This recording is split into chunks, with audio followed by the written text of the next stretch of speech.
Bonsoir à tous. L'Onzimba demeure cette plateforme politique sur laquelle les membres du gouvernement viennent s'expliquer sur les réformes, les chantiers en cours dans leur département ministériel. Pour ce numéro, notre invité est le professeur Léon Nzouba, ministre de la Santé publique et de la Population. Bonsoir, monsieur le ministre. Bonsoir, madame. Merci d'avoir accepté notre invitation. J'en suis honoré. Prosper Tonda est également avec nous sur ce plateau. Dans quelques instants, nous allons vous retrouver. Vous allez aborder avec notre invité la partie consacrée aux politiques de santé publique en matière au Gabon. Bonsoir Prosper. Bonsoir Patricia. Bonsoir monsieur le ministre. Bonsoir messieurs. Professeur Léon Nzouba, le ministère que vous dirigez a été choisi pour expérimenter le projet de réforme de l'administration publique gabonaise. En quoi ce ministère est-il si particulier pour que le gouvernement en fasse un département pilote? C'est juste une question préliminaire. Écoutez, merci beaucoup. Le ministère de la Santé publique, ce département, ce n'est pas le ministère de la maladie. C'est le ministère de la Santé publique. C'est-à-dire, si vous voulez, il participe, il contribue à la prise en charge aussi bien médicale que psychosociale des populations. Il a 3 thématiques essentielles. Premièrement, la promotion de la santé publique depuis la conception de l'homme jusqu'à sa mort. Le maître de garder un bon état de santé physique, morale et psychologique. Deuxièmement, la prise en charge du malade. Et troisièmement, si vous voulez, la réforme en tant que telle, la réforme du système sanitaire du pays. Donc, le chef de l'État nous a donné ce privilège, ce grand honneur d'en faire le ministère pilote pour les réformes ministérielles futures. Et dans cet esprit, une analyse institutionnelle a été mise en place, a été étudiée par nos partenaires, aussi bien l'OMS, l'Organisation mondiale de la santé, que nos partenaires de MSH. Oui. Donc, je pense que le caractère social de ce département, fort important, le caractère humain qu'il représente, car il soigne l'homme, il était tout à fait, je crois, nécessaire qu'une réflexion profonde soit mise en place. Vous venez donc de le dire, le ministère, secteur prioritaire pour le gouvernement, également on peut le souligner, en proie à quelques dysfonctionnements, on le verra tout au long de cette émission. Donc c'est le grand thème de cette émission, chers téléspectateurs de Gabon Télévision, Télésud et auditeurs de Radio Gabon. Léon Nzouba, des 2 traditions qu'on vous présente quand même à nos téléspectateurs. Dans quelques jours, professeur, vous allez souffler votre 61e bougie. À travers moi, toute l'équipe d'Unzimba vous souhaite d'avance ses vœux de bonne santé et de réussite. Vous êtes natif de Dikoka, c'est près de Moula. Est-ce que vous pouvez nous partager un petit souvenir de votre enfance à Dikoka? Écoutez, à Dikoka, le souvenir de mon enfance, c'est que mon grand-père, qui était le chef de terre, qui s'appelait Mayamba, a eu le bénéfice d'ouvrir la première école du canton. Et en ouvrant cette école, l'enseignant qui avait été affecté, qui s'appelait M. Mbadinga Jabar, qui curieusement appartenait à la tribu de mon père, ce monsieur a ouvert la première maternelle dans ce village. Très bien. Et avec l'accord, bien sûr, parce que c'est une école catholique, avec l'accord, bien sûr, des prêtres. Et j'ai été le premier élève de cette école maternelle à 2 ans. Et d'ailleurs, je n'aurais pas pu être médecin parce que les prêtres m'avaient pressenti autre chose. Mais naturellement, l'avenir a montré que je sois médecin. Alors, on remercie M. Jabar parce que vous avez obtenu votre baccalauréat avec mention très bien.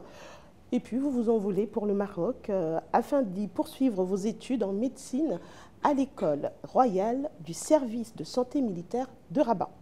De là, vous obtenez un doctorat d'État en médecine avec mention très honorable. À partir de cet instant, vous allez parcourir la France pour vous spécialiser. Vous obtenez graduellement plusieurs diplômes tout en assurant des postes de responsabilité ici au Gabon de 1985 à 1994.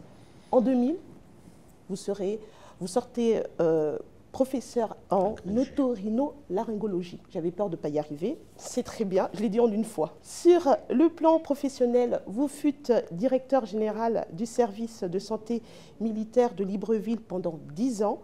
tout en assurant la fonction de chef de département ORL à l'hôpital d'instruction des armées Omar Bongo Ondimba et à la faculté de médecine et des sciences de la santé de Libreville. Vous entrez au gouvernement en 2009 comme ministre de l'enseignement technique, de la formation professionnelle. Vous avez été ministre de l'équipement, des infrastructures, de l'aménagement du territoire, ministre de l'Éducation nationale, ministre des Relations avec les institutions constitutionnelles. Et puis, depuis octobre 2016, pour la deuxième fois, vous occupez le poste de ministre de la Santé publique et de la Population après l'avoir été en 2012. Nous avons respecté la chronologie. Vous avez quelque chose à ajouter? Parfaitement. Je voulais juste ajouter encore un petit souvenir qu'il me plaît de le rappeler. Je suis peut-être le seul... malheureusement, peut-être pas malheureusement, Gabonais ou Africain qui est atterri dans un pays sans passeport. Donc j'ai commencé mes études sans passeport à la volonté du feu président Omar Bongo Ondimba, qui, je ne sais pas par quel miracle, m'avait déniché en plein Kingélé chez ma tante. Et je me suis retrouvé dans un Loukid et au Maroc, sans passeport, directement à l'école santé militaire. J'aime bien le rappeler parce que c'est très important. Et vous ne l'avez pas démérité. Merci beaucoup. Donc après ces précisions sur votre parcours, je vous propose ce qui se dit. Je connais le ministre Nzouba, le ministre de la Santé. Je l'ai entendu parler lorsqu'il était ministre de l'Éducation nationale, hein, avec la fameuse grève de Sainte-Marie, où il s'est mis à genoux devant un gréviste qui voulait se suicider. C'est ça qui m'a marqué le plus. Il a toujours bien œuvré là où il est passé, d'autant plus qu'il a toujours changé de poste ministériel. Il allait toujours là où c'était difficile. La preuve à l'Éducation nationale, et quand il était là-bas, il n'y avait pas trop de grève comme on entend aujourd'hui. Donc, à la santé également, quand il est arrivé, on n'entendait pas aussi trop de grève. Bon, c'est tout ce que je connais de lui. Il était ministre de l'enseignement technique et professionnel. Et aujourd'hui, il est ministre de la Santé. Vraiment, il mérite ce ministère. Parce que déjà, lui-même, il est médecin. Parce qu'il faut remettre à ceux qui a César, ce ministère-là. Je le connais en tant que membre du gouvernement. À ma souvenance, il avait occupé le poste ministériel de ministre chargé des relations avec les institutions, chargé de droits de l'homme. La dernière période à laquelle j'ai entendu parler du professeur Nzouba, c'était lors des élections présidentielles de 2016. Je pense qu'il était coordinateur des élections présidentielles de 2016. J'ai fait un tour aussi à Mouela, soit dit en passant, chez lui. Et je n'ai pas entendu des mauvais échos en ce qui le concernait, en tant qu'homme politique. Léon Nzouba, vous venez de suivre les propos de vos concitoyens. Est-ce qu'il y en a un de ces propos qui vous interpelle plus? Je voudrais surtout remarquer le fait qu'ils aient présenté ce que j'aime bien comme caractère, l'humilité. L'humilité, la fidélité, la loyauté, parce que c'est l'humilité, si vous voulez, qui conduit à la confiance. Et je voulais remercier la confiance que le chef de l'État et le chef du gouvernement ont placée à ma modeste personne. La confiance est un chèque à blanc. C'est un chèque à blanc, c'est-à-dire simplement que le chef de l'État vous fait confiance. Il vous donne ce chèque. Si vous remplissez 10 francs, vous allez les récupérer. Il regarde. Si vous remplissez 10 milliards, vous allez toujours avoir les 10 milliards. Mais il en prend la bonne note. Donc c'est cette confiance que je loue le Seigneur, que le chef de l'État et le Premier ministre ont bien voulu placer à ma modeste personne. Avec vous, Prosper Tonda, nous allons rentrer dans le vif du sujet. Oui, Monsieur le ministre, on va aller dans ce qui constitue la trame de cette émission. Sur quoi reposent les réformes dans le cadre de votre poste ministériel? Les réformes sont diverses, du moins les grands axes, et variées. Les grands axes, la première réforme, qui a déjà été adoptée par le Parlement, c'est la réforme hospitalière. Le chef de l'État, son Excellence Ali Bongo Ondimba, a consenti un effort extrêmement important en dotant le Gabon, aussi bien sur le plan militaire que civil, d'infrastructures de qualité, bien équipées et structurées. Mais une analyse a montré que nous avions un problème de gouvernance. Et par conséquent, chef de l'État a demandé qu'une réflexion soit menée pour la gouvernance des structures hospitalières gabonaises. Donc la réforme repose essentiellement sur la gouvernance hospitalière et la performance de ces structures. La deuxième réforme, c'est l'analyse institutionnelle. C'est très important parce que dans les jours qui viennent, le gouvernement va certainement adopter un décret, je l'espère et j'en suis convaincu, pour la réforme du ministère. Il va complètement changer. Il va complètement changer, aussi bien sur les points de direction générale, la direction des structures hospitalières va complètement changer. Et c'est une réforme en profondeur. Nous allons la présenter demain aux partenaires sociaux et au gouvernement. Un atelier sera animé pendant 2 à 3 jours. Cet atelier va permettre à chacun, en particulier les acteurs du ministère de la Santé, de s'en approprier et de comprendre pourquoi le gouvernement a entrepris cette réforme. Vous venez de le dire, professeur Nzouba, votre ministère englobe plusieurs réformes en son sein. Je vous propose de suivre ces précisions, dans le focus du Dimba. Adopter le projet de loi portant ratification de l'ordonnance 006 PR 2017 du 27 janvier dernier qui engage la réforme hospitalière, les ferments d'une révolution, la Doxa Nzouba qui facilitera l'implémentation du plan national de développement sanitaire Horizon 2021, soit une charte du patient pour l'amélioration de l'accueil et de la sécurité. Le patient est un citoyen qui a des devoirs mais aussi des droits, par exemple celui d'être convenablement accueilli, informé ou de ne pas attendre 2 jours sur un banc avant de voir une blouse blanche. Le renforcement de la qualité des soins, une plus grande autonomie administrative et financière des structures sanitaires, la carte sanitaire, un vrai travail d'organisation spatiale des besoins. En effet, la répartition des structures de soins ne doit plus forcément suivre le découpage administratif, mais plutôt se faire en tenant compte de la densité de la population, des infrastructures de base et des projets de développement, les routes, les écoles, l'énergie, l'eau. Aujourd'hui, les ressources humaines pour la santé au Gabon sont estimées à environ 12 000 personnes, soit 11 385 pour le seul secteur public. Le ratio national de médecins rapporté à la population est de 1 généraliste pour 6 610 habitants, dans l'intervalle de la norme OMS. Le ratio national des sages-femmes rapporté à la population des femmes en âge de procréer est de 1 sage-femme pour 823, de très loin supérieur à la norme. Le ratio national d'infirmiers d'État rapporté à la population est de 1 pour 1925, 2 fois supérieur à la norme OMS. Le pays compte près d'1 millier de structures de soins, depuis les cases de santé jusqu'aux centres hospitaliers universitaires. Le nombre de lits, environ 4 000. Dessinons une pyramide. À la base, le premier niveau, le plus large et paradoxalement le plus fragile. La proximité, les dispensaires et autres sites de consultation à côté de chez vous, 700 en tout cas. Au-dessus, les 9 centres hospitaliers régionaux. Et tout en haut, les 4 centres hospitaliers universitaires, Libreville, Owendo, Ngondje et Janébori. Léon Nzouba, dans quelques jours, vous allez organiser une conférence de bailleurs. Quels sont les objectifs de cette rencontre? Alors, comme l'a bien stipulé votre reportage, qui est excellent, l'État gabonais a un peu pris les affaires en envers, entre guillemets, étant à regarder un côté hospitalo-centriste. C'est-à-dire qu'aujourd'hui, les structures hospitalières de 3e catégorie, donc tertiaires, n'ont pas comblé totalement les besoins du pays, certes, mais malheureusement ont occulté les éléments de base, c'est-à-dire que de 2e catégorie et de 1re catégorie, voire les structures de base, les cases de santé, les centres médicaux.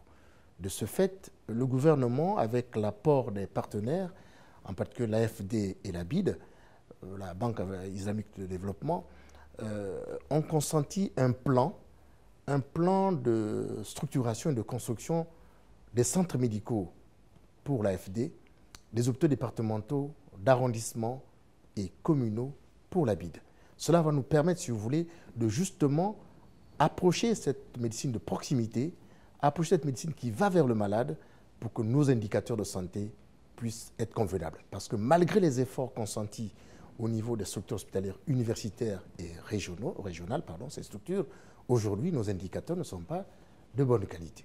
Mais en comblant ce gap qui n'a pas été suivi à un moment donné, nous allons avoir des indicateurs de santé meilleurs.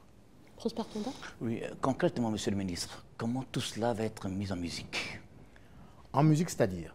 C'est-à-dire comment, dans le détail, on peut percevoir, le citoyen, votre compatriote, peut le percevoir? Il va le percevoir parce que je prends un exemple comme ça, je peut-être une bêtise, à Mivoul. À Mivoul, il aura un centre médical avec des salles d'accouchement, avec des consultations des femmes en grossesse. Cela va permettre de réduire la mortalité maternelle.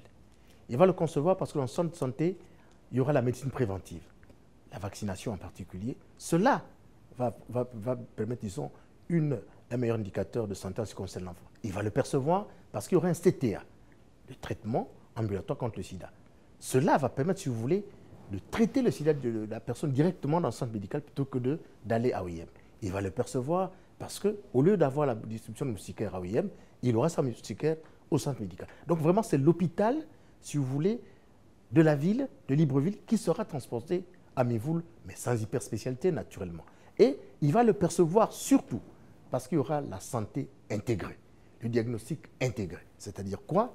C'est-à-dire que le malade arrive dans le centre médical, on pourra savoir systématiquement s'il est diabétique, et son diabète sera pris à temps. S'il est hypertendu, sa tension sera prise à temps. Et s'il est, si vous voulez, même insuffisant rénal. Parce qu'en faisant son bilan sur le plan rénal, on pourra le savoir. On pourra le savoir surtout ce que la première dame, Madame Sila Bongo Ndimba, avec la fondation Sila Bongo Ndimba, a déjà entamé avec vraiment des résultats extrêmement significatifs, c'est le dépistage précoce des cancers, aussi bien chez la femme que chez l'homme. Alors, quand on vous écoute, c'est comme si je n'aurais plus la possibilité, moi, de venir nécessairement à Libreville pour faire ces étapes qui paraissent, dans le cadre de votre futur, préliminaire. Donc là, je le fais tout de suite à Minzik, chez moi. Je n'ai plus besoin d'aller à Libreville. Est-ce que ce mastodonte peut être vraiment propice au changement? La santé, c'est difficile à changer. Ce n'est pas tellement qu'il ne viendra pas à Libreville, pas du tout. Mais il ne viendra plus à Libreville pour des céphalées, pour des maux de tête. Il viendra à Libreville parce que le diabète aura été découvert à Mivoul, et ce diabète bilanté à OIM, pris en charge à OIM, et s'il y a des complications, notamment des complications ophtalmologiques et cardiovasculaires, il vient à Libreville. Et ça permettra de désengorger le CHUL, désengorger le CHU d'engorger, désengorger l'hôpital militaire. Léon Zouba, est-ce que je vais profiter, est-ce que ça veut dire qu'à long terme, finalement, la prise en charge va revenir moins chère, donc le patient pourrait payer moins cher entre le déplacement pour directement venir dans les grandes structures? Vous savez, une médecine préventive de proximité, de qualité, réduit naturellement le coût de la santé publique. Parce que le diagnostic fait plus tôt, le patient prend son traitement à la maison. Mais en revanche, le diagnostic fait plus tard, le patient est lourd, il fait une insuffisance rénale et cette insuffisance rénale est mieux traitée. Alors, quand on regarde aujourd'hui, ce que vous dites là, c'est le futur. Est-ce que vous avez les moyens de votre politique? Les moyens reposent sur deux éléments. Moyens, ressources humaines, ressources financières. C'est exactement ce que je voulais vous dire. Repose sur deux éléments. Tout ceci, le plan national de développement sanitaire a différents sous-plans. Plan de développement des ressources humaines, plan de développement des structures, des infrastructures, plan de développement de la distribution des médicaments. Donc les moyens vont de pair. Ce plan de développement sanitaire repose sur 5 ans, un plan quinquennal. Il a été budgétisé et il a été, si vous voulez, bien rationalisé et nous allons essayer de le suivre. Il commence par les ressources humaines. Les ressources humaines, le reportage a bien dit qu'il y a 12 000 agents, parmi lesquels 1 000 médecins environ, 800 sages-femmes, environ 5 000 infirmiers d'État. Et pendant les 5 ans, nous avons mis en place un plan de formation depuis la femme de chambre jusqu'aux spécialistes. Les professeurs agrégés, bien sûr, dépendant de l'enseignement supérieur, mais c'est nous qui les utilisons. Donc, c'est d'abord les ressources humaines auxquelles nous allons nous attaquer. Monsieur le ministre, tout cela c'est bien. Mais aujourd'hui, quand on regarde, vous avez parlé de l'accueil, quand on regarde le fonctionnement de nos hôpitaux, il y a un problème de management qui se pose. Pourquoi toujours, par exemple, des médecins à la tête de nos centres hospitaliers, pourquoi c'est toujours des gens qui ont été formés pour faire un autre métier, qui exercent d'autres tâches? Est-ce qu'il n'y a pas des métiers d'appui qui viendraient peut-être booster ces centres que vous êtes en train de construire? C'est le but de la réforme hospitalière. La réforme hospitalière est tout à fait claire. Il y aura même des appels à candidature pour diriger la structure hospitalière. Et le chef de l'État insiste beaucoup là-dessus. Et cette réforme hospitalière va commencer par la création de nouveaux services dans le service d'accueil. Ce ne sera plus, si vous voulez, quelqu'un qu'on prend dans tel département ministériel pour faire l'accueil à l'hôpital. Il aura une formation spécifique à l'accueil. Il y aura même des services, si vous voulez, de réclamation de malades. La charte de malade, la charte d'hôpital va permettre aux malades de réclamer pourquoi il n'a pas été reçu à telle heure. Donc, c'est tout un package dans cette réforme hospitalière qui fait que nous sommes sûrs, nous l'espérons bien, que demain, les malades seront mieux accueillis, seront mieux pris en charge depuis l'entrée jusqu'à la sortie. Alors, un autre constat, vous avez parlé des CHU qui sont construits, mais essentiellement à Libreville, dans l'estuaire. Et quand on regarde l'histoire de la santé au Gabon, c'est l'estuaire, c'est le Gou-Maritime, c'est le Haut-Ogooué et à un dégrement de le Wallentim. Pourquoi les autres provinces sont toujours en rade? Qu'est-ce que c'est que cette politique-là, cette politique publique sanitaire qui exclut, entre guillemets, d'autres provinces? Pourquoi ces injustices-là? Je reviens sur votre reportage qui a été très très bien fait.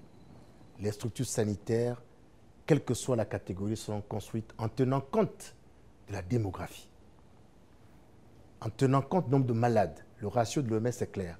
Par conséquent, tout le monde sait que l'estuaire en général, Libreville en particulier, engorge, regroupe pratiquement la moitié, voire les 2/3 de la population gabonaise. C'est tout à fait indiqué que des structures hospitalières de qualité soient mises à Libreville. Cela n'empêche pas qu'il y a des structures sanitaires hospitalières dans toutes les provinces. D'ailleurs, dans les jours qui viennent, certaines d'entre elles vont être érigées en CHU, en CHUR, donc en CHRU. Ça signifie que les provinces ne sont pas oubliées du tout. Et en plus, ce qui appuie aujourd'hui, c'est qu'avec nos partenaires, l'AFD et la BID, nous allons renforcer cette ministre de proximité. Donc, chaque province, chaque département sera doté d'une structure hospitalière de qualité et à la dimension de ce département, de cette province. Et en attendant, qu'est-ce qu'on fait avec l'existant? Ça c'est le futur. Mais pour l'instant, qu'est-ce qu'on fait? Je vais renchérir à la question de Prosper Tonda. En attendant, qu'est-ce qu'on fait? Et on attend aussi l'ouverture de l'hôpital Jeannet-Bory. Non, en attendant, ce qu'on fait, c'est en train de se faire, monsieur. Il faut bien suivre, parce qu'en attendant, vous avez constaté que les structures ont acquis beaucoup d'ambulances, les structures de l'intérieur, et ces ambulances, j'ai été moi-même à Bifoun, ce médecin, il sillonne la route Lambaréné-Bifoun pour vraiment aller vers le malade. Donc voilà ce qui se passe en attendant. Mais il ne faut pas oublier aussi que les structures qui ont été bien décrites dans votre reportage existent. Certaines demandent juste une restructuration minimale. Donc on ne part pas de zéro. Ça existe déjà. Quant à ce qui concerne Jeannet-Bory, vous savez, le chef de l'État a insisté sur cette réforme hospitalière. Jeannet-Bory, c'est le projet pilote de la nouvelle gouvernance. Et le chef de l'État a parfaitement raison. Il nous a instruit que Jeannet-Bory, l'ouverture n'aura lieu que dans le nouveau type de gouvernance hospitalière. C'est le projet pilote. Et quoi qu'il en soit, le chef de l'État a autorisé que le personnel qui va y travailler, le personnel qui va y être affecté de façon rotative, soit formé sur l'environnement, l'hôpital lui-même, parce que c'est différent quand vous partez d'un dispensaire à un CHU, soit aussi formé sur le matériel. Et s'approprie ces deux éléments pour qu'à l'ouverture, le malade puisse être aisément reçu. Résultat des courses, l'ancien personnel, soit on le réforme, soit ministère de la Santé, comme fonctionnaire, exerçant dans un bureau. Non. Le secteur santé, c'est un secteur où on est en formation continue. Même qui vous parle, je vais en congrès pratiquement tous les ans et chaque jour j'apprends. Donc personne ne sera mis sur le carreau. Il se mettra sur le carreau lui-même. Donc là, on les forme, c'est pour que vous allez travailler dans cet hôpital. On les forme pour que vous travaillez bien au CHU d'Ovendo.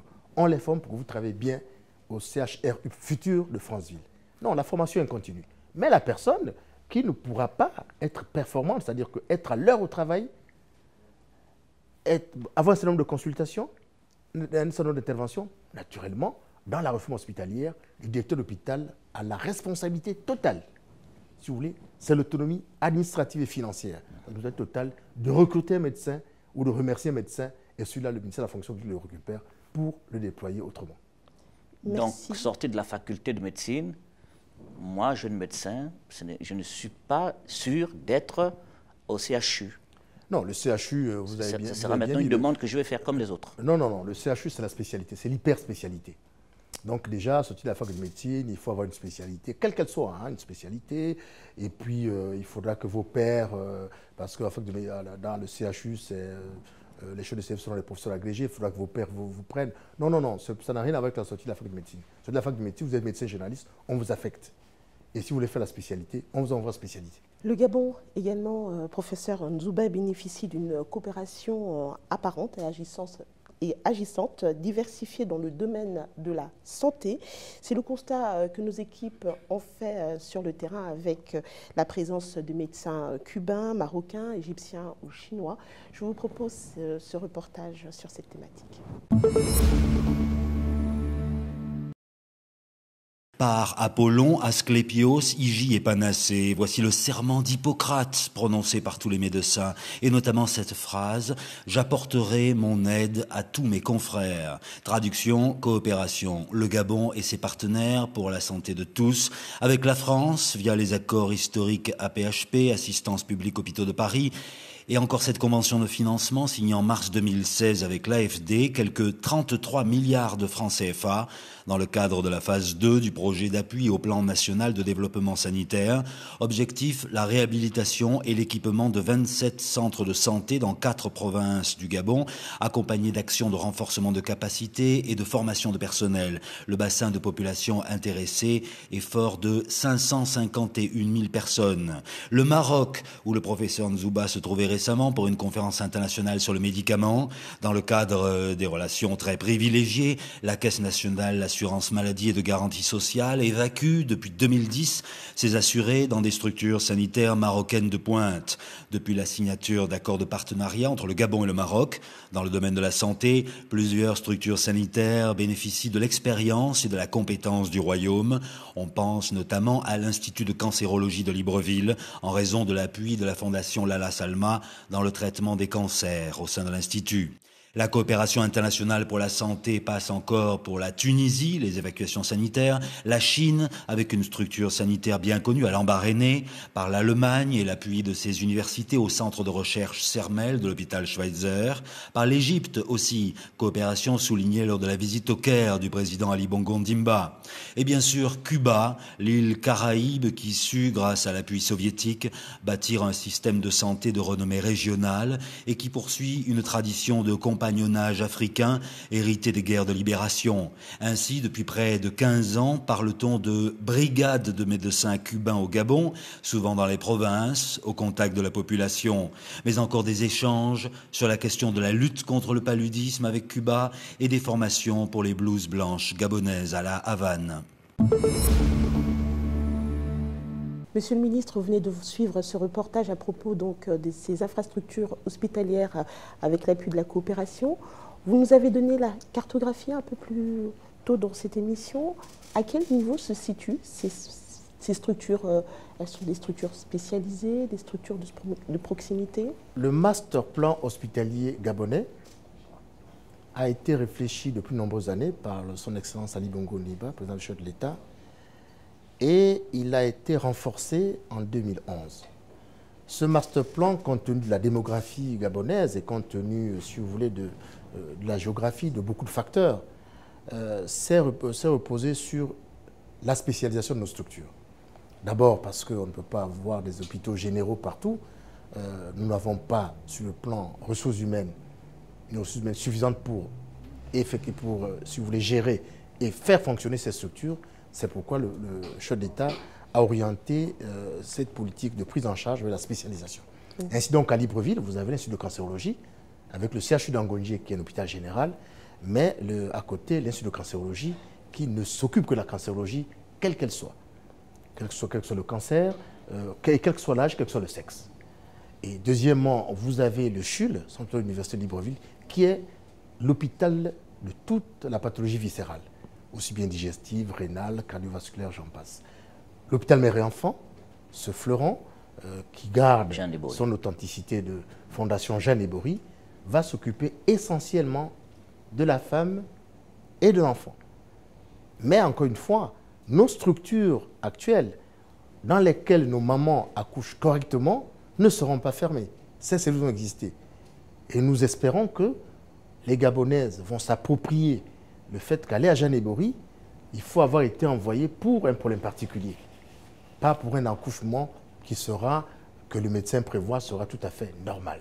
Parce que les structures actuelles accueillent parfaitement bien. Car dans chaque structure, il y a un embryon, entre guillemets, il y a un service de gynécologie, même au CHU d'Ovendo, qui est un hôpital spécialisé en traumatologie et en pathologie de la tête et la face.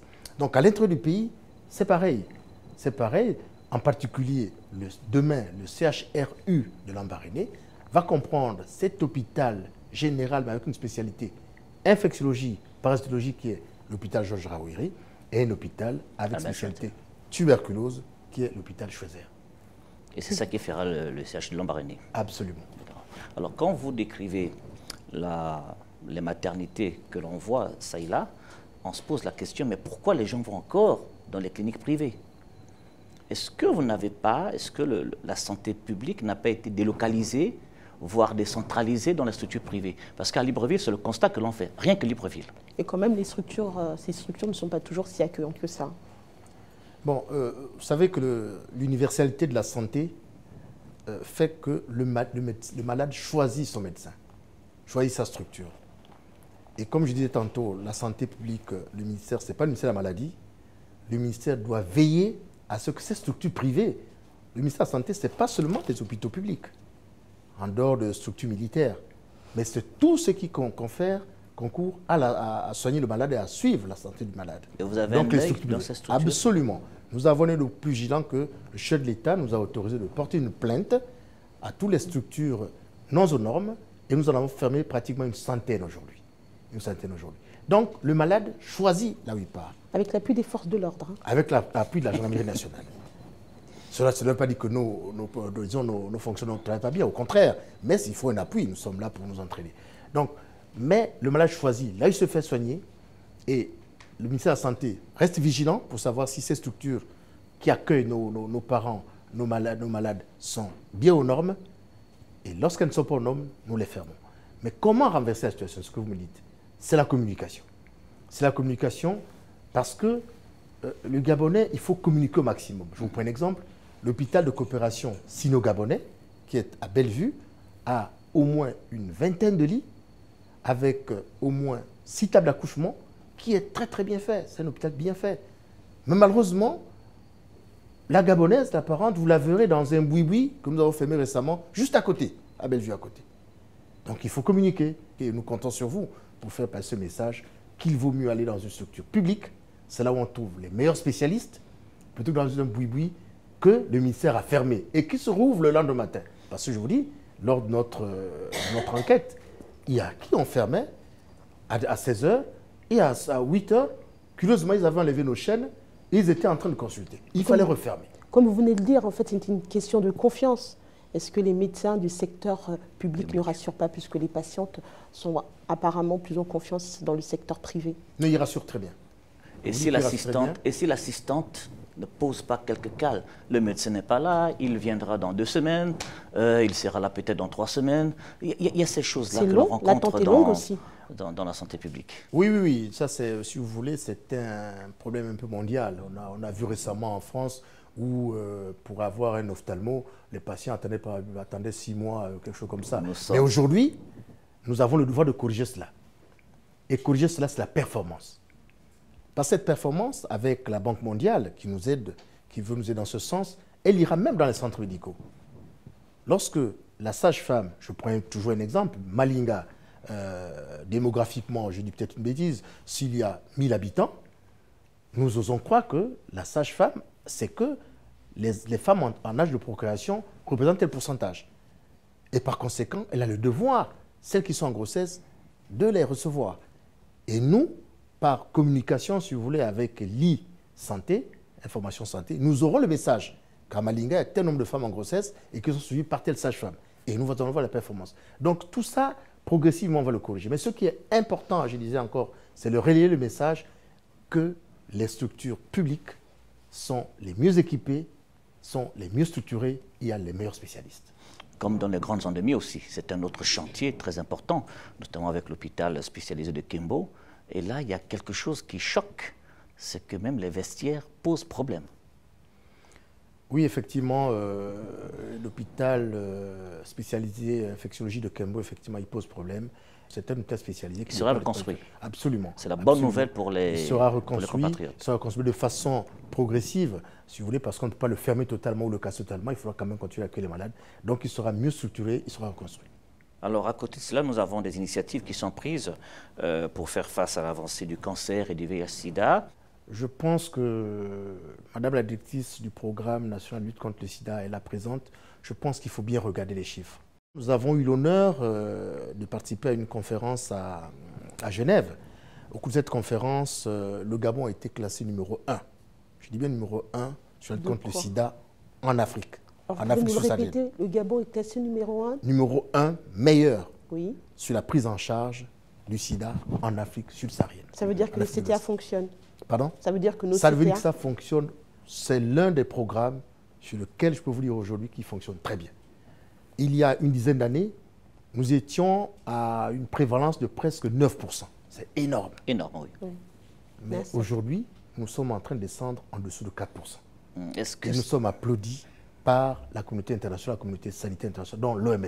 C'est d'autant plus que vous, les collaborateurs, tous les Gabonais, le contribuable, de façon solidaire, soignent le sida. Le Gabon est l'un des seuls pays dont le gouvernement, dont l'État prend en charge tous les SIDA à 95%, voire 98%. Mais toujours est-il que la réalité sur le terrain montre qu'effectivement, il progresse, le sida. Il progresse. Et donc vos efforts sont en quelque sorte sont dilués au niveau de la progression de la maladie. Ça vous amène donc à redoubler ces efforts-là. Absolument. Ils sont redoublés, je pense que cette progression, encore une fois, les termes peuvent être impropres. Parce que la progression, cela signifie que sur le plan prévalence, sur le plan diagnostic, ça augmente. Or, nous, ce n'est pas le cas. On n'a pas envie de citer certaines provinces. Je vous en prie. Alors, Monsieur le ministre, face à une telle situation, vous dites que la médecine préventive, c'est l'une des solutions.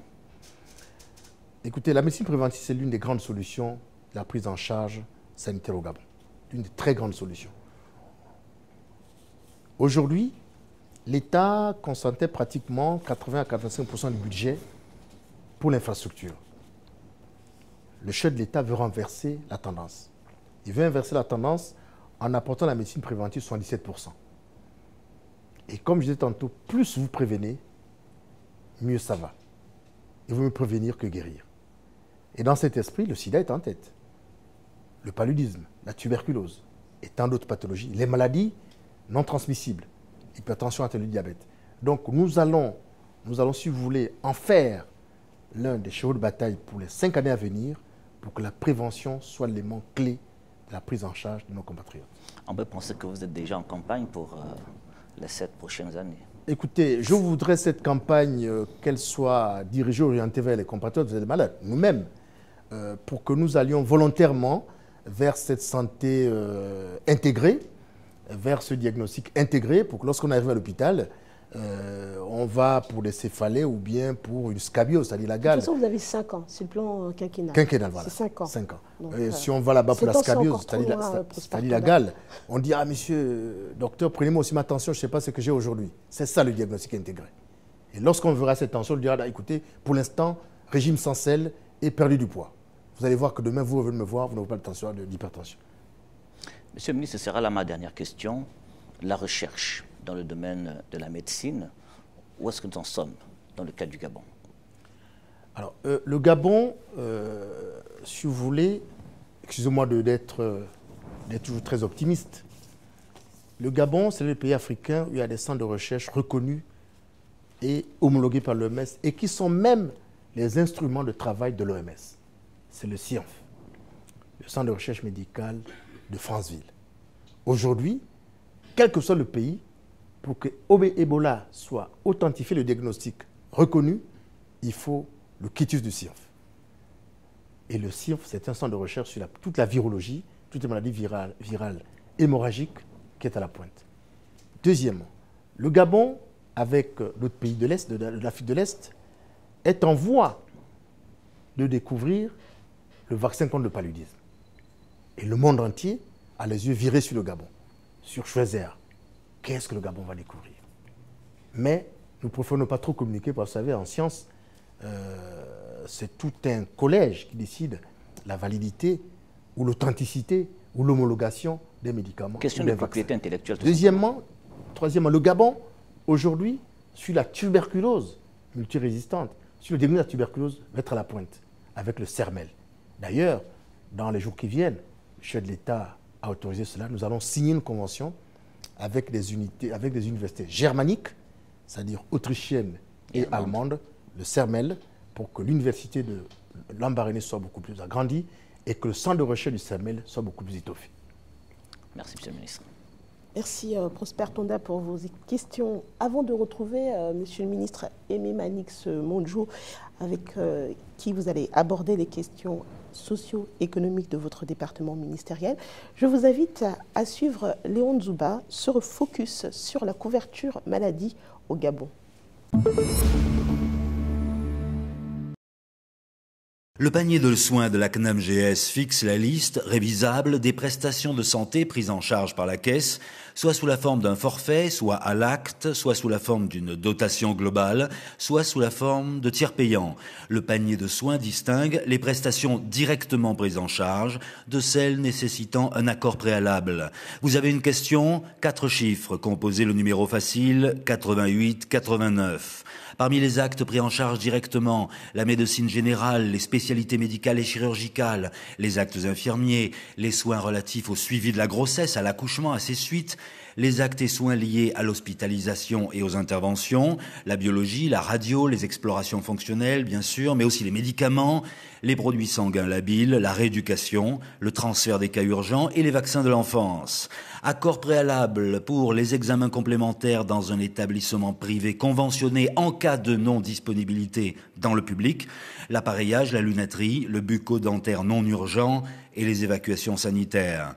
Page spéciale à noter pour les futures mamans, la solidarité, oui, a un sens, car la femme enceinte est à 100%. Concrètement, elle est exonérée du ticket modérateur dès présentation du premier certificat de grossesse et jusqu'au 30e jour après l'accouchement dans une structure sanitaire agréée par la Caisse.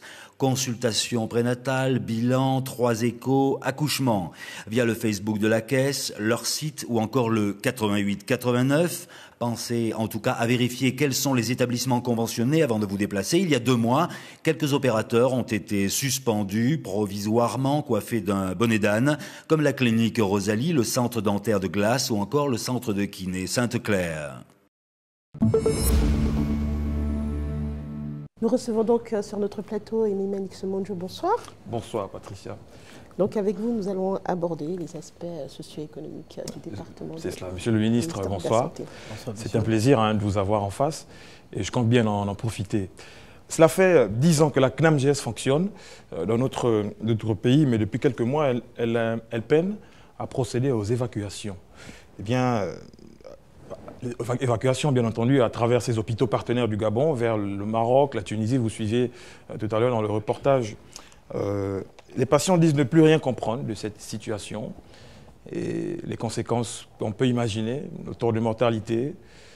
Que se passe-t-il? Vous n'êtes pas le ministre des Affaires sociales, mais le ministre de la Santé peut avoir des informations sur la situation actuelle concernant les évacuations bloquées. Mais écoutez, vous avez bien dit que je ne suis pas le ministre des Affaires sociales. La CNAMGS est notre partenaire principal. Nos structures ne peuvent pas fonctionner de façon efficiente, efficace, si nous n'avons pas notre partenaire qui, lui, est l'accès aux soins. Nous, c'est l'offre de soins. Alors, cet accès aux soins, ce partenaire avec qui nous travaillons très étroitement, avec qui nous collaborons, avec qui nous nous concertons en permanence, peut se retrouver, si vous voulez, pour des raisons de recouvrement que moi je ne peux pas contrôler, que je ne connais pas du tout, en petite difficulté. Mais quoi qu'il en soit, ces difficultés se répercutent sur nous, sur nos structures hospitalières. C'est vrai qu'aujourd'hui, il se pose des petits problèmes un peu de recouvrement, mais cela n'empêche pas que la CNAMGS, qui malheureusement, une bonne partie de ce budget va à la pharmacie, donc cet accès aux soins va vers le médicament, fait qu'effectivement d'autres éléments peuvent être, si vous voulez, occultés entre guillemets.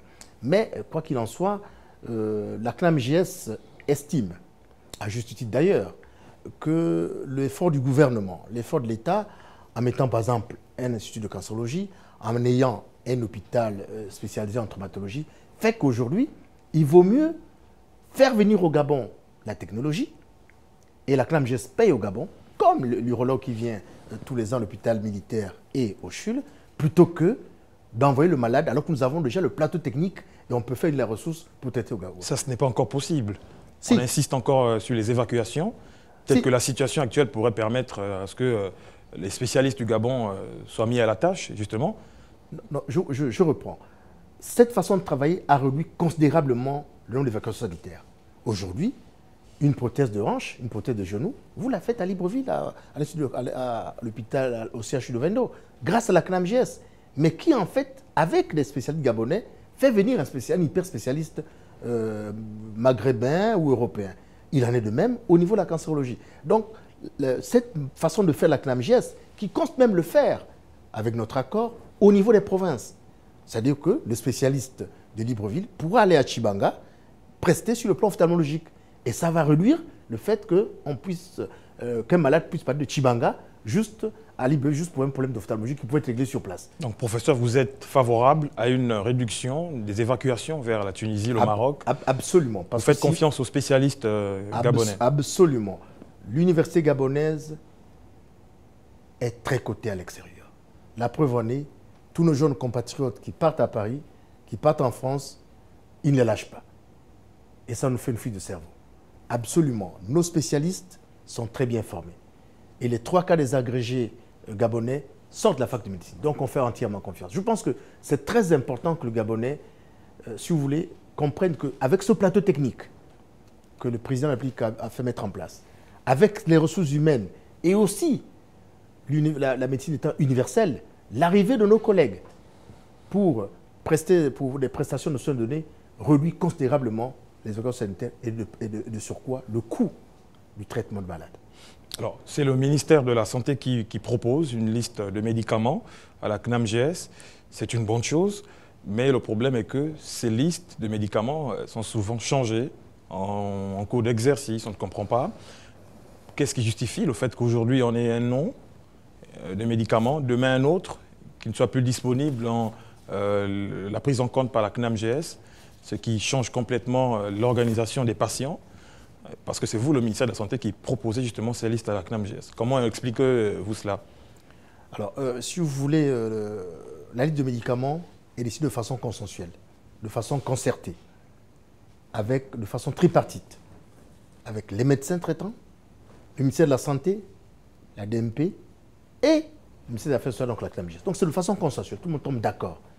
Mais il y a quelque chose qu'il ne faut pas ignorer, c'est que la culture française dans laquelle les médecins ont été formés, que ce soit au Maghreb ou ailleurs, fait qu'aujourd'hui, le coût de la santé repose en partie sur le coût du médicament. Et le coût du médicament, dans beaucoup de pays, a connu une baisse significative grâce à l'arrivée des génériques. Mais, nous nous y attelons là-dessus, les médecins, le corps médical, s'accrochent très peu au générique. Très peu au générique, ce qui fait que quand cette réunion consensuelle décide que c'est tel générique, qui est la même molécule qui va être prescrite, et le médecin, n'ayant pas encore cette culture de générique, précisément le générique, prescrit la molécule première. Et la CNAMGES, c'est le ministère de la Santé, dit non, ce n'est pas ce qu'on avait convenu, il faut prendre le médicament qui a été sélectionné. Donc c'est question culturelle, mais ça va venir. Ça va dire, moi qui vous parle, peut-être que je prescris moins le générique, hein. Enfin, je crois un tout petit peu. Mais ça va venir progressivement, les gens, on va rentrer dans le générique, d'autant plus que ça va venir pourquoi? Parce que le chef de l'État a la vision de mettre le médicament au centre de la prise en charge des soins. Il va le mettre comment? Il a une vision, c'est que le Gabon, comme tant d'autres pays, puisse produire son médicament, puisse produire son générique, puisse avoir une meilleure, si vous voulez, distribution de médicaments. À travers l'Office pharmaceutique national? Absolument, absolument. Qui a connu grande réforme, qui est actuellement en voie de restructuration, qui va être délocalisé, parce que malheureusement, dans les nuits du 26 au 27 mai, l'Office pharmaceutique a été victime disons, vraiment d'une consommation pratiquement, mais pas totale. Les enquêtes actuelles disent que ce serait un court-circuit. Mais on attend que l'enquête termine. Mais aujourd'hui, l'OPN va être délocalisé, va être structuré. D'accord, monsieur le ministre. Aujourd'hui, dans Libreville, tout au moins, il n'est pas rare de croiser dans les lieux publics les personnes souffrant de troubles mentaux. Vous êtes à votre deuxième passage au ministère de la Santé. Mais est-ce que quand vous partirez, monsieur le ministre, est-ce que vous aurez le sentiment d'avoir fait quelque chose pour ces personnes?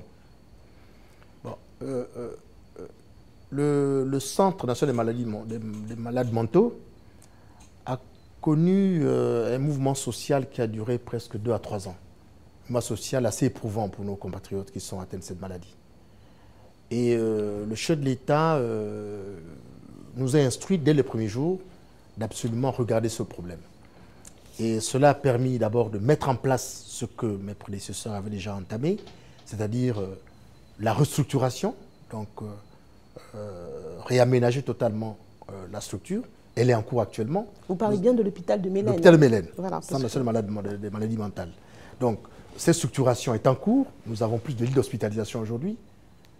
Le personnel, la grève a été levée. Le personnel travaille correctement aujourd'hui. Ils ont eu 2 ambulances aujourd'hui, qui prennent nos compatriotes pour les stabiliser. Mais il y a un problème fondamental. Lequel? Un problème fondamental. Ce sont des malades comme tout autre. Et l'hôpital psychiatrique, ce n'est pas un lieu d'incarcération. C'est un lieu où on fait un diagnostic, on vous soigne et vous repartez à la maison. Vous repartez à votre lieu de travail. Mais il s'avère que compte tenu de l'étiologie, semble-t-il, reconnue des malades mentaux au Gabon, qui est la drogue, malheureusement, cette étiologie fait que lorsque nous prenons nos compatriotes, lorsque ces compatriotes sont soignés à Mélène, ils sont stabilisés. Comme toute maladie, on vous opère d'une hernie aujourd'hui, après l'intervention, vous sortez, 2 jours après, bon, vous suivez des petits soins. Ils suivent des traitements chez eux. Mais lorsqu'ils sortent, il n'y a pas de réinsertion sociale ni professionnelle. Ils repartent dans la rue, ils reprennent la drogue et on les voit déambuler. Qui doit se charger de... Professeur Nzouga. Il faut absolument l'implication de toute la société. Les spécialistes aussi, il y en a. Ah, naturellement. Et ce qu'ils font aujourd'hui, il faut l'implication de la société. C'est-à-dire la première implication, c'est quoi? C'est que lorsque un parent est hospitalisé pour un problème psychiatrique, on doit lui rendre visite. Alors, vous voulez dire, parce que avant de poursuivre, la plupart des malades, donc des malades internés à l'hôpital de Mélène, sont des toxicomanes, tout simplement? Je n'ai pas dit ça exactement. Oui. J'ai dit que la toxicomanie, malheureusement, c'est une des causes principales. Pourquoi? Je vais peut-être donner une raison qui n'est pas valable. Mais vous allez en Bigou, vous n'allez pas trouver un malade mental. Vous n'allez pas trouver un schizophrène. Vous allez trouver peut-être quelqu'un qui est un peu mélancolique. Mais dès que vous arrivez à Libreville des Port-Gentil, ça flambe. Ça flambe. Et vous arrivez à Lambaréné même, ça flambe. Mais vous allez à OIM, vous allez trouver un schizophrène. Dans les grandes villes. Dans les grandes villes, si vous voulez, où la toxicomanie, malheureusement, c'est plus dur aussi d'y vivre, finalement, dans ces grandes villes aussi. Ça, c'est les affaires qui vous le diront exactement. Quoi qu'il en soit, il faut absolument une implication sociale des parents, de nous tous, pour réinsérer nos compatriotes. Réinsérer nos compatriotes aussi bien sur le plan social, donc à la maison, et sur le plan professionnel. Et ça, c'est une étape très importante. Tant qu'on ne vous a pas cette étape, il va toujours se poser le problème.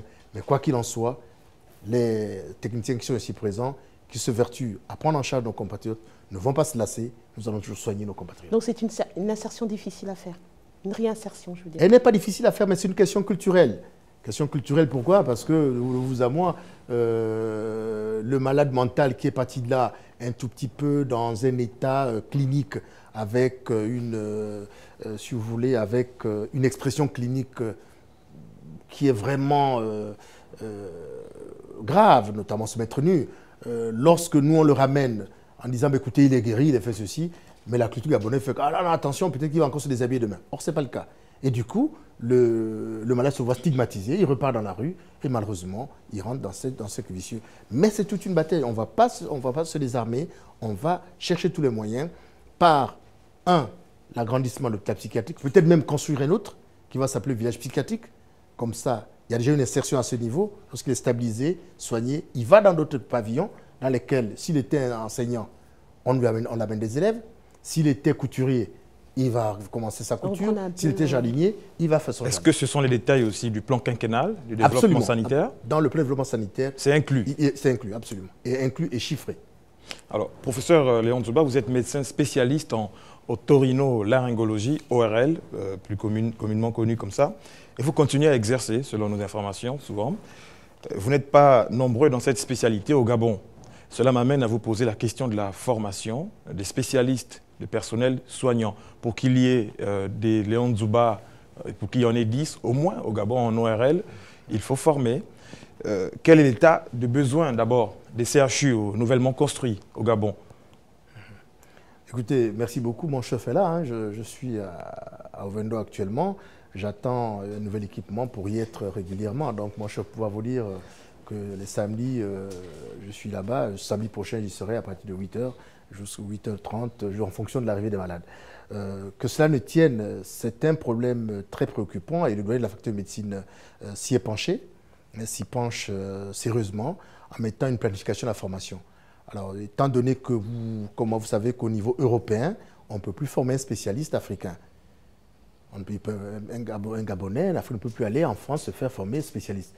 En revanche, on les forme chez nous, ils vont se compléter, si vous voulez, s'hyper spécialisés en Europe. Ça, c'est faisable. Et dans cet esprit, le doyen de la faculté de médecine a mis en place, si vous voulez, un programme de formation de spécialité, y compris l'ORL.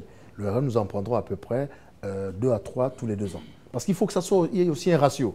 Si vous en formez 10, 20, il faut d'abord, premièrement, les occuper. Et deuxièmement, il faut aussi que vous trouvez la ressource, les gens qui veulent se former. Il y en a à foison, à l'Université des sciences et de la santé, par exemple. L'université de référence au Gabon. Oui, comme toute spécialité, la personne sollicite faire la spécialité. Nous, au ministère de la Santé, nous avons récemment, si vous voulez, une conférence avec les jeunes médecins.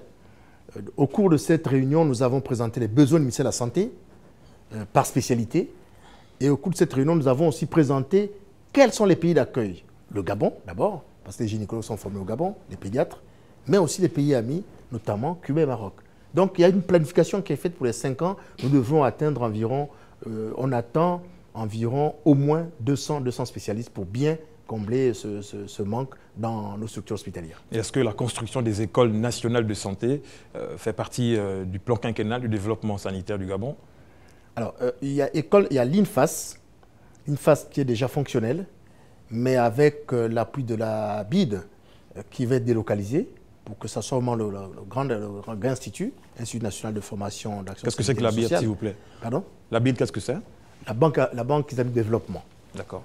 Et au-delà de cette formation, si vous voulez, au niveau de l'INFAS, nous allons ouvrir très récemment, au moins pour l'année prochaine, les écoles qui existaient déjà de santé publique provinciale, notamment celles de Mouila et de Makoko. Cela va nous permettre de former, je le répète toujours, depuis la femme de chambre jusqu'à l'infirmier assistant. Donc là, c'est imminent. Ah, ça c'est imminent. Ça c'est imminent. Le gouvernement a déjà consenti le budget dans la loi de finances rectificative qui a été votée récemment. Et le gouvernement a déjà consenti qu'une mission pilotée par le ministère de la Santé avec le ministère du Budget qui paye et les soumissionnaires à la restructuration de ces écoles, parce que les bâtiments existent, fassent une mission à l'intérieur du pays pour commencer la restructuration de ces écoles. Alors, Monsieur le ministre, il y a cet effet, ce fait de société. Lorsqu'on habite, on vit en milieu rural, on a envie de parcourir des kilomètres, obligé sinon, pour pouvoir bénéficier des meilleurs soins de santé. Dans le plan quinquennal du développement sanitaire du Gabon, quel sera le statut des dispensaires et des centres médicaux? Alors ça, ce sont les structures de base qui vont être renforcées aujourd'hui. Au-delà de cette structure de base, nous allons intensifier la médecine de proximité. La médecine de proximité et il y a 2 ans, mes prédécesseurs ont quand même eu l'occasion de doter nos structures périphériques, donc le pays, de moyens roulants, donc le moyens de mobilité. C'est très important. Ce qui fait que nous allons vers le malade, nous allons de plus en plus vers le malade et nous-mêmes l'amener dans le centre de santé, dans l'hôpital départemental communal, jusqu'en fonction de besoins en fonction de son état clinique au CHU. C'est ce qui explique peut-être les donations, hein, des ambulances qu'on peut voir dans les éditions d'information, les chaînes de télévision au Gabon. Allez, on a fait un don d'ambulance, c'est toujours pour rester dans la même nature des dispensaires, des centres médicaux. Pour la médecine de proximité. D'accord. Alors, l'actualité dans le secteur de la santé, ce sont aussi les grèves. Malheureusement, le ministère de la Santé est l'un des départements ministériels où la contestation est persistante. La contestation des partenaires sociaux, j'entends les syndicats. Et là encore, je veux vous rappeler que c'est un ministère que vous connaissez, le ministère de la Santé. Pourtant, on voit qu'il est difficile de trouver les voies et moyens pour pouvoir sortir finalement de la crise. Les négociations avec les syndicats, où en êtes-vous? Alors, le chef de l'État et le Premier ministre ont insisté sur la mise en place d'un dialogue social permanent. Et le chef de l'État nous ayant confié cette mission avec le Premier ministre, nous avons tout de suite mis en place un arrêté instituant ce dialogue permanent, ce dialogue social permanent. Donc au jour d'aujourd'hui, nous pouvons compter une dizaine, une quinzaine de rencontres avec le partenaire social. Les partenaires sociaux que nous respectons beaucoup, car ils constituent le thermomètre social d'un pays. Lorsqu'ils parlent, il faut tenir compte de ce qu'ils disent. C'est pourquoi nous négocions, et nous négocions toujours avec eux. Et il y a des problèmes transversaux qui ne concernent pas le ministère de la Santé spécialement. La PIP, c'est un problème transversal qui concerne la santé avec un autre département ministériel. L'avancement, si vous voulez, professionnel, ça concerne le ministère de la Santé avec le ministère de la Fonction publique. Les problèmes transversaux, nous les traitons au cours des réunions tripartites, avec les partenaires sociaux et les autres ministères concernés. Donc le dialogue sera toujours permanent. Mais au-delà du dialogue, nous sollicitons de nos partenaires sociaux une grande compréhension. Une grande compréhension tenant compte aujourd'hui, par exemple, de ce qui se passe dans le monde entier. Et c'est pourquoi nous sommes francs avec eux. Nous sommes francs avec eux sur... le ministère de la Fonction publique a dû leur expliquer ce que c'est que la PIP. Le ministre du Budget a dû leur expliquer un peu ses possibilités. Donc, et nous allons vers eux en disant que, vous soignez l'homme. Vous avez prêté serment pour soigner l'homme. Et quand on soigne l'homme, il faut savoir s'arrêter et aller soigner l'homme. Parce qu'une sage-femme qui se met en grève pendant une semaine et qui doit assister la maman qui accouche et réduire cette mortalité maternelle-infantile dans un pays à démographie faible et qui continue à gréver, nous pensons que ce n'est pas tolérable. Est-ce que ça veut dire que moralement, les sages-femmes, les médecins... Non, c'est un exemple que j'ai pris. Ne sont pas autorisés, n'ont pas le droit de grève? Non, c'est un exemple. J'ai pris l'exemple comme ça parce que, si vous voulez, ça me tient à cœur la lutte contre la mortalité maternelle. Moi également, j'ai pris un exemple. Voilà. Donc, si vous voulez, moralement, ils doivent manifester. Ils doivent manifester. C'est le saut d'humeur. Ce sont les partenaires sociaux. Quand il y a quelque chose qui ne va pas, ils doivent le dire. Mais, à un certain moment donné, il faut savoir que, attention, il y a une action de circulation. Le service minimum doit être de rigueur. Et élargi même de rigueur. Sans ce service minimum, naturellement, le chef de l'État, le Premier ministre, le gouvernement qui a la responsabilité de soigner les Gabonais, va dire, écoutez, moi je m'en vais chercher ailleurs pour que ce service minimum soit au moins mis en place. Et ce n'est pas le cas? Il n'y a pas de service minimum? Si, heureusement. Mais au début, lorsque la grève était assez dure, il n'y a pas de service minimum et nous avons dû taper le poing sur la table. Monsieur le ministre, pour finir, j'ai une question d'actualité. Je vais vous montrer le journal, le quotidien L'Union, du jeudi 22 juin. En une de ce journal, justement, L'Union. Vous voyez en manchette, on traite du Centre national d'hémodialyse qui serait en perte de vitesse. Eh bien, pour la simple raison que le nom n'a purement, par l'État gabonais, de sa dette auprès du fournisseur allemand, n'a pas été, justement, l'État doit au partenaire allemand. Du coup, le Centre national d'hémodialyse est en manque de kits. Non, c'est pas un manque. C'est un danger. Attends, c'est pas un manque de kits. Je pense que c'est ce que dit tout au moins ce que rapporte le journal L'Union. C'est relativement impropre. C'est pas un manque de kits en tant que tel. C'est que, si vous voulez, de façon transparente, Madame Bourou, qui travaille très bien, elle vit avec les malades et discute avec eux tout le temps. Donc ces malades qui sont assez vigilants et qui sont intégrés, si vous voulez, parce que aller faire sa dialyse 2-3 fois par semaine, vous êtes presque maintenant dans l'hôpital. Et elle, de façon transparente, leur a dit, oh là là, attention, mes kits je commence dans 1-2 mois, je pourrais, parce qu'il faut des réserves. Donc eux, ayant appris cela, naturellement, ils ont eu peur, parce que quand on manque sa dialyse, on n'est pas inéluctablement conduit vers quelque part. Donc, eux, ils ont été vigilants, ils ont dit, oh là là, la dame commence à se plaindre qu'il manque de kit et qu'on sort. Notre partenaire, Fresenius. Partenaire allemand. Partenaire allemand, attention, il faut bien suivre les éléments. Aujourd'hui, l'Europe délocalise, pour l'Afrique en particulier, délocalise le partenariat avec d'autres pays dans le Maghreb.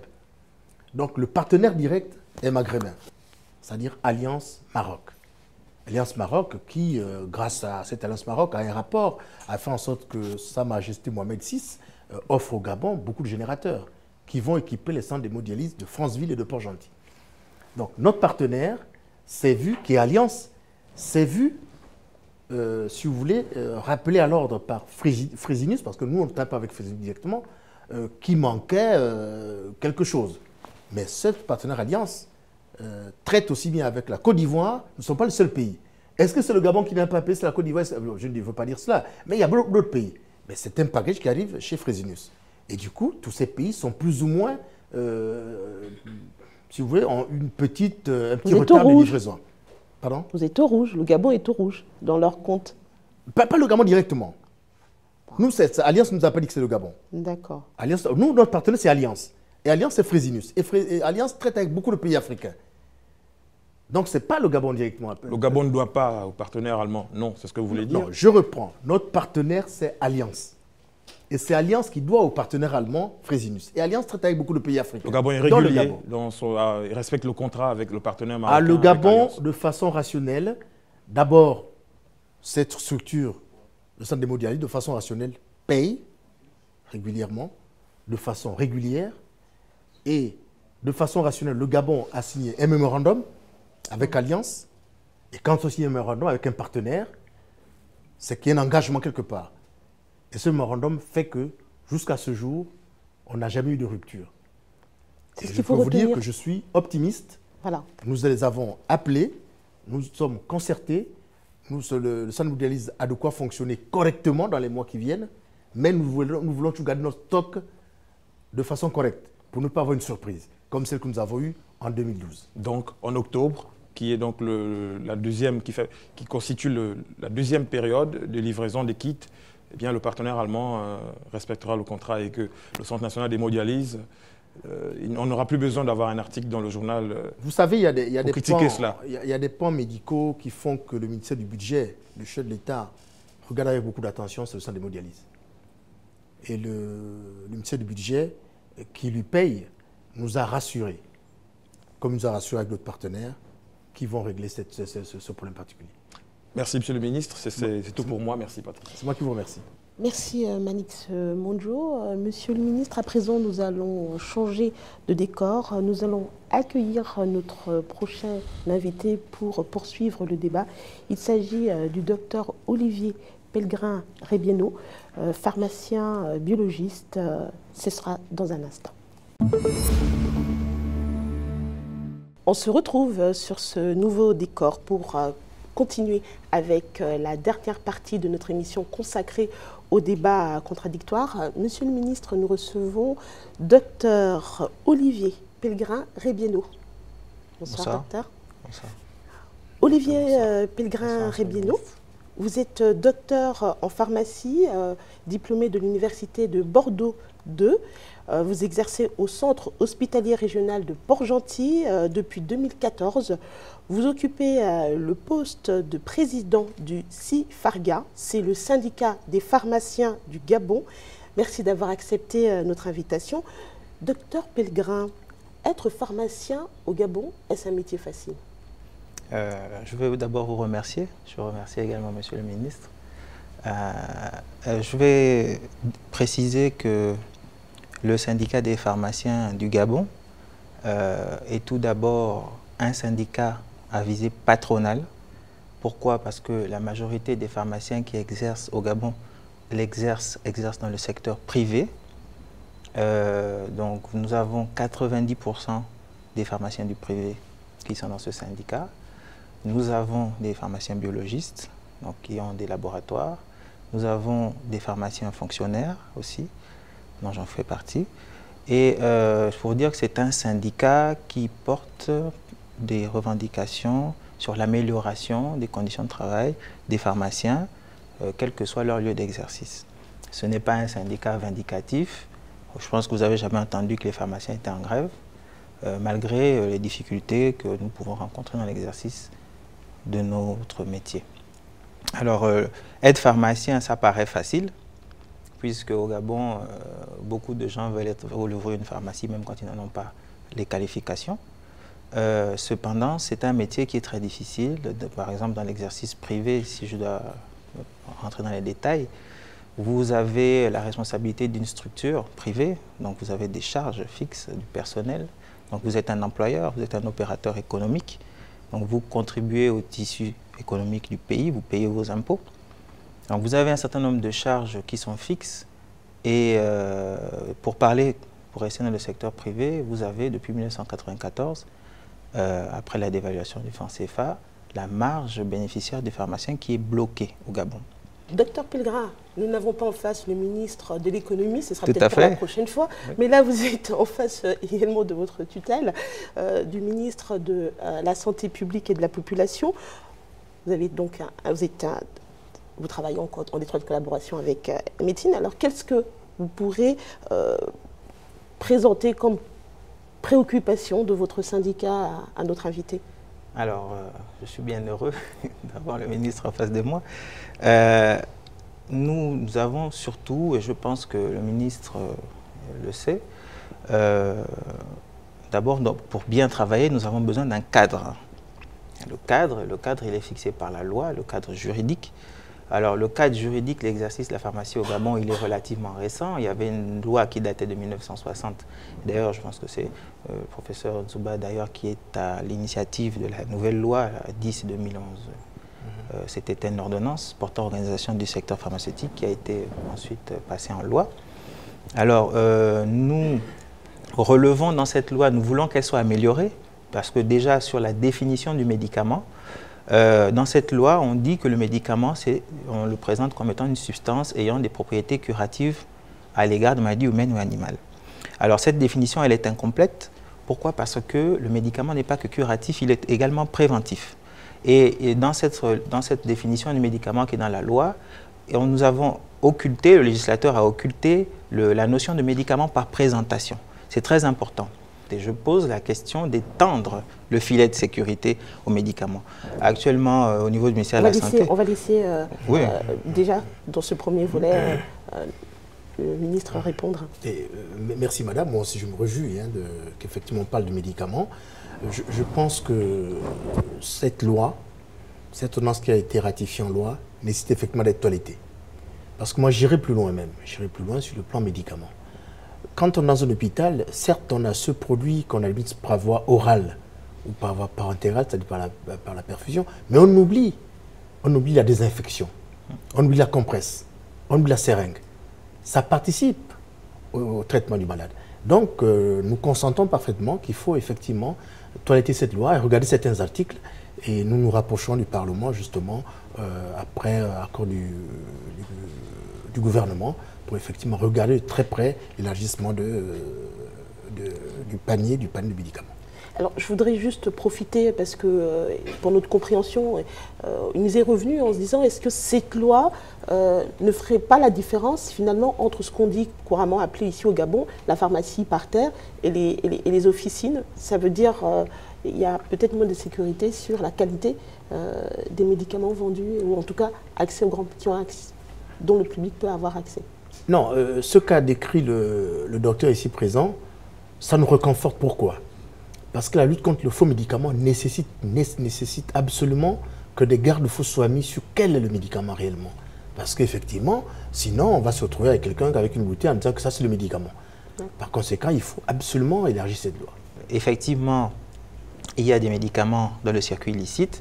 Monsieur le ministre le sait, Madame le maire de la commune de Libreville le sait, nous lui avons adressé des courriers, elle a pris des dispositions, elle a fait fermer certains vendeurs au niveau du marché. Dernièrement, la journée de lutte contre le médicament illicite s'est déroulée sur l'esplanade de la mairie de Libreville, c'est pour dire que bon, il y a une prise de conscience à ce niveau-là. Mais nous, professionnels, nous voulons que la loi encadre et protège notre exercice, parce que tout comme l'exercice de la médecine légale au Gabon, le texte existe, l'exercice de la pharmacie, le texte pour nous présente encore quelques lacunes, d'où je parlais de la définition du médicament, mais il y a aussi la notion du monopole pharmaceutique, parce qu'elle n'est pas suffisamment définie dans cette loi, et la notion de propriété d'une officine de pharmacie. Ça, c'est quelque chose qui est aussi un point très, très central et très épineux, si vous voulez, pour nous. Je pense qu'il a dit un problème important, le monopole. Aujourd'hui, d'après ce que je sache, les pharmaciens se sont relativement assez bien protégés pour éviter que ça n'aille dans tous les sens. Contrairement, malgré des textes très précis en ce qui concerne l'exercice de la médecine, d'avoir une académie médicale, les pharmaciens sont bien protégés. Mais il se pose un problème, ils veulent se protéger de plus en plus. Mais malheureusement, on est obligé de pas d'attendre. On va renforcer cette loi. Mais si, admettons qu'il y ait un dépôt de médicaments à Nzenzele, on ne peut pas interdire cela. Mais là, la loi qu'on va prendre, c'est qu'on va responsabiliser le pharmacien. Que ce dépôt de médicaments, il faut qu'un pharmacien, qu'elle soit parrainée par un pharmacien, pour éviter justement le faux médicament et le médicament falsifié et contrefait. Donc, on va leur rajouter du travail. Comme ça, nous, c'est le gage pour qu'on puisse mieux protéger encore leur monopole. Olivier Pellerin, vous avez encore une préoccupation? Moi, je suis d'accord avec M. le ministre.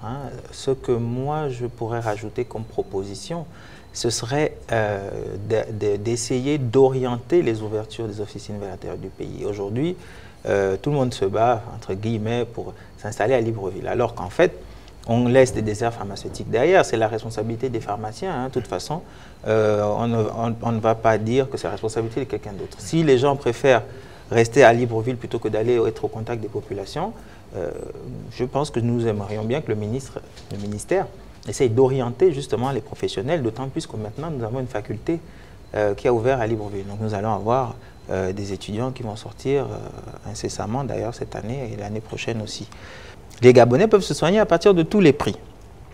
Simplement, il faut qu'on ait l'habitude de la prescription en dénomination commerciale. C'est ce que finalement le professeur Ndouba a dénoncé, en tout cas, Manix Mondjo revenait sur cette liste agréée ou pas par la CNAMGES. C'est deux choses différentes, parce que les gens mélangent souvent les choses. Alors, il y a la liste nationale des médicaments essentiels, qui est celle du ministère de la Santé, qui dit quels sont les médicaments sur la base des documents de l'OMS, quels sont les médicaments basiques qu'on devrait avoir à chaque échelon du secteur de santé, donc ce sont les CHU, les centres de santé, les cases de santé, etc. La CNAMGES doit prendre comme base cette liste. Il est bien entendu évident que, comme cette liste se fait de façon collégiale, certains spécialistes aimeraient bien que pour le traitement de pathologies spéciales, certains médicaments rentrent dans cette liste. Mais ce qu'il faudrait, à mon sens, c'est laisser une liste en DCI. En fait, parce que quand on met les noms commerciaux dans la liste, les noms commerciaux dans la liste de la CNAMGES, en réalité, on ne permet pas réellement à la caisse de faire les économies. Personnellement, au niveau du syndicat des pharmaciens, nous pensons qu'il y a encore, et c'est peut-être pas l'avis des Gabonais, mais nous pensons que dans cette liste, il y a encore des choses qui peuvent être retirées. Si je prends le cas simple du sérum physiologique, le sérum physiologique ne soigne rien. Donc pourquoi est-ce que le sérum physiologique devrait être pris en charge? Je comprends. Il veut parler peut-être qu'un médicament comme le sérum physiologique, c'est un placebo. Oui, c'est possible. Mais au-delà de ça, je pense qu'on a parlé des problèmes génériques. Les génériques qui ne sont pas rentrés encore dans la culture gabonaise, qu'il convient d'instaurer, qu'il convient, si vous voulez, d'insister.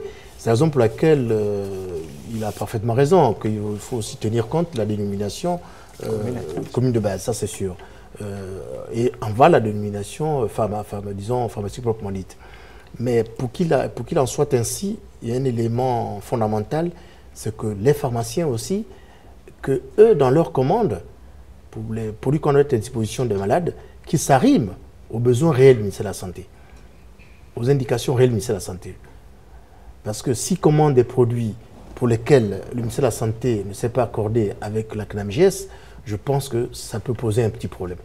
Mais comme je disais tantôt, le ministère est ouvert. Pour que justement le syndicat de pharmaciens puisse avoir aussi des propositions. Alors il y a aussi cette question qui nous est revenue. La prise en charge du malade diabétique revient cher. Oui, revient cher parce que en dehors des produits, du médicament lui-même, il revient cher parce que, en fait, si vous voulez, il revient cher lorsque le diabétique se présente, malheureusement, comme d'habitude en Afrique, plus tard. Donc il y a des complications associées qui fait que non seulement on soigne le diabète, mais on a aussi ces différentes complications. Et du coup, le diabétique diagnostiqué plus tôt va coûter moins cher par rapport au diabétique diagnostiqué plus tard. C'est la raison pour laquelle le diagnostic intégré est indispensable. Je vous donne une dernière fois la parole. Vous voulez parler sur les prises en charge diabétiques. Je vais dire, alors, la prise en charge diabétique, si on doit parler d'un point de vue médicamenteux, parce que le diabétique, vous savez qu'il y a des examens, par exemple, si les personnes qui sont sous antidiabétiques oraux, ils doivent faire des examens pour vérifier leur fonction rénale hépatique, ils doivent faire des fonds d'œil, etc. Donc tous ces examens-là coûtent assez cher. L'hémoglobine glyquée, etc. C'est des examens qui coûtent cher. D'un point de vue des médicaments, il ne faut pas oublier une chose, c'est qu'on se plaint du coût, mais nous ne devons pas oublier, par exemple, que l'insuline que s'injecte un diabétique de type 1, c'est un médicament qui est issu des biotechnologies et que ça coûte excessivement cher à produire. Nous n'avons pas forcément la notion des coûts.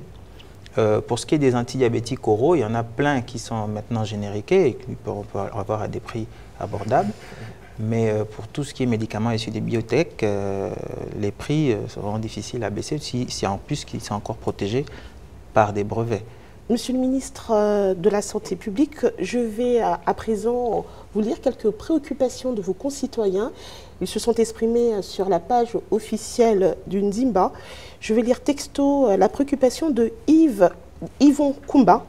Il vous pose la question suivante. Monsieur le ministre, savez-vous que les antituberculeux ne sont plus disponibles à l'hôpital de Kembo depuis plus de 5 mois? Quelle solution envisagez-vous pour juguler ce déficit à court terme quand on sait que la tuberculose se propage très vite? Oui, merci madame. La tuberculose, comme d'autres maladies, elle est curative, elle est aussi préventive. Elle est curative d'abord par le diagnostic qui est fait à Libreville, qui est fait dans le laboratoire gabonais, qui est le laboratoire de la faculté de médecine ou bien au CERMEL. Diagnostic posé, il faut traiter la tuberculose, la première ligne de médicaments. Celle-ci est fournie par le Gabon. Il y a 1 an, effectivement, il y a eu quelques difficultés par rupture de médicaments, ce qui était très dangereux. Parce que quand il y a rupture de médicaments, ça augmente les résistances. Et multirésistance, c'est une tuberculose multirésistante est très contagieuse et devient très dangereuse. Aujourd'hui, le gouvernement a pris ce problème à bras le corps et de ce fait, il a disposé dans la loi de finances une somme conséquente pour le traitement de première ligne de la tuberculose. Et à l'instant où je vous parle, nous attendons l'arrivée d'une commande conséquente car le ministère du Budget a débloqué une somme conséquente. Nous sommes optimistes en disant que c'est de la pression que nous mettons auprès de nos collègues financiers fait que nous allons tout reprendre en ordre pour les médicaments de première ligne. Heureusement aussi derrière, les médicaments de seconde ligne, donc lorsque la tuberculose revient résistante, ou de médicaments de troisième ligne, multirésistantes, entre guillemets, parce qu'elle n'est pratiquement pas traitable, le Fonds mondial nous soutient beaucoup, et il nous soutient dans tous les sens. Et en dehors du Fonds mondial, il y a une association qui est menée par le pasteur Gaspard, parce que, si vous voulez, ces maladies nécessitent l'implication de tout le monde, donc les agents communautaires. Il a parlé tout à l'heure de la mairie, en ce qui concerne la lutte contre le faux médicament. Et ces agents communautaires font un travail. Les ONG, ils font un travail extraordinaire et que nous saluons et nous aident beaucoup. Et nous allons intensifier leur implication. Donc je crois que nous avons le devoir, et c'est dans notre plan national de développement sanitaire, nous avons le devoir que dans les 5 ans à venir, autant il y a quelques années, la tuberculose était en fort déclin, autant malheureusement, avec la coexistence tuberculose VIH-Sida, elle a reconnu reconnaissance, mais nous nous battons là-dessus pour réduire le taux de tuberculose, surtout ne pas lever la tuberculose multirésistante. Georges Loris Enara tient à vous poser cette question. On vient de célébrer la journée mondiale de lutte contre la drépanocytose, professeur Djouba. À quand la construction d'un centre national de lutte? Je pense que nous avons un certain nombre de drépanocytaires connus. Le nombre est important, certes. Ce n'est pas que ça ne justifie pas la construction d'un centre spécialisé. Mais cela veut dire que dans nos hôpitaux spécialisés, nous allons faire un centre général pour les maladies génétiques.